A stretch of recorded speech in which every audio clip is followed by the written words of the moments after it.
Israel ने 24 घंटे के अंदर अपने दो बड़े दुश्मनों का खात्मा कर दिया है। इजराइल ने एक साथ अपने दो बड़े दुश्मनों हमास और हिजबुल्लाह पर बड़ा हमला करके उनकी कमर तोड़ दी है। एक तरफ इजराइल ने ईरान में हमास के चीफ इस्माइल हानिया को ईरान में उनके घर पर हमले में मार गिराया, तो दूसरी तरफ बेरूत में हुए एक हमले में इजराइल ने हिजबुल्लाह के कमांडर फुआद शुकर को ढेर कर दिया है। आइए जानते हैं कि आखिर कैसे 24 घंटों में इजराइल ने दो बड़े दुश्मनों को ढेर कर दिया। हमास चीफ की हत्या। इजराइल ने ईरान में बड़ा हमला किया, जिसमें प्रमुख फिलिस्तीनी आतंकी संगठन और इजराइल के दुश्मन हमास के चीफ इस्माइल हानिया का खात्मा हो गया है। ईरान के इस्लामिक रेवोल्यूशनरी गार्ड कॉर्प्स ने एक बयान में हमास चीफ इस्माइल हानिया की मौत की पुष्टि की। ईरान की मीडिया के मुताबिक ईरान की इस्लामिक रेवोल्यूशनरी गार्ड कॉर्प्स ने पुष्टि की है कि तेहरान में उनके आवास को निशाना बनाकर हमास प्रमुख इस्माइल हानिया और उनके एक बॉडीगार्ड की हत्या कर दी गई है। मंगलवार को हमास चीफ इस्माइल हानिया ईरान के नए राष्ट्रपति के शपथ ग्रहण समारोह में शामिल हुए थे और यहां उन्होंने ईरान के सर्वोच्च नेता से मुलाकात की थी। इसके बाद हुए हमले में हमास चीफ को ढेर कर दिया गया। हमास ने भी उनके प्रमुख के हमले में मारे जाने की पुष्टि की है। इस्माइल हानिया की हत्या के बाद हमास का बयान भी सामने आया है। हमास ने कहा है कि अल्लाह के मार्ग में मारे गए लोगों को मरा हुआ न समझो, बल्कि वे अपने रब के पास जीवित हैं।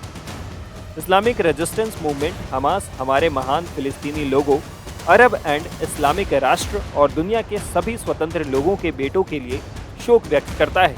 भाई नेता शहीद सेनानी इस्माइल हानिया आंदोलन के नेता, जो नए ईरानी राष्ट्रपति के उद्घाटन समारोह में भाग लेने के बाद तेहरान में अपने निवास पर एक विश्वासघाती जायूनी छापे के परिणाम स्वरूप गुजर गए। हम अल्लाह के हैं और उसी के पास लौटेंगे। ये जीत या शहादत का जिहाद है। हमास का कहना है कि हानिया की हत्या की सजा जरूर मिलेगी।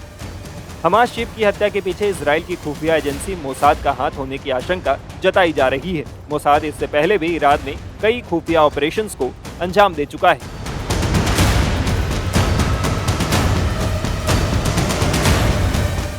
इससे पहले इजराइल ने मंगलवार को लेबनान की राजधानी बेरूत पर जवाबी एयर स्ट्राइक की। इसमें 3 लोगों की मौत हो गई और 74 लोग घायल हो गए। इजरायली सेना का दावा है कि इसमें ईरान समर्थक आतंकी संगठन हिजबुल्लाह के एक आतंकी को ढेर किया गया। बताया जा रहा है कि मारा गया आतंकी हिजबुल्लाह का कमांडर हज मोहसिन उर्फ फुआद शुकर था। इजरायली सेना ने दावा किया है कि उसके लड़ाकू विमानों ने मंगलवार को बेरूत इलाके में फुआद को खत्म कर दिया है। फुआद के बारे में इजरायली आर्मी ने दावा किया था कि वो गोलान हाइट्स पर हमले के लिए जिम्मेदार था। हालांकि फुआद की मौत की पुष्टि हिजबुल्लाह और लेबनान दोनों में से किसी ने नहीं की है। बता दें कि शनिवार को हिजबुल्लाह ने इजराइल पर पिछले करीब 10 महीने का सबसे बड़ा हमला किया था।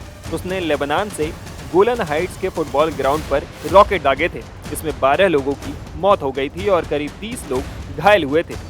इसी के जवाब में इजरायली सेना ने लेबनान पर ये एयर स्ट्राइक की। Times now of Bharat digital की रिपोर्ट।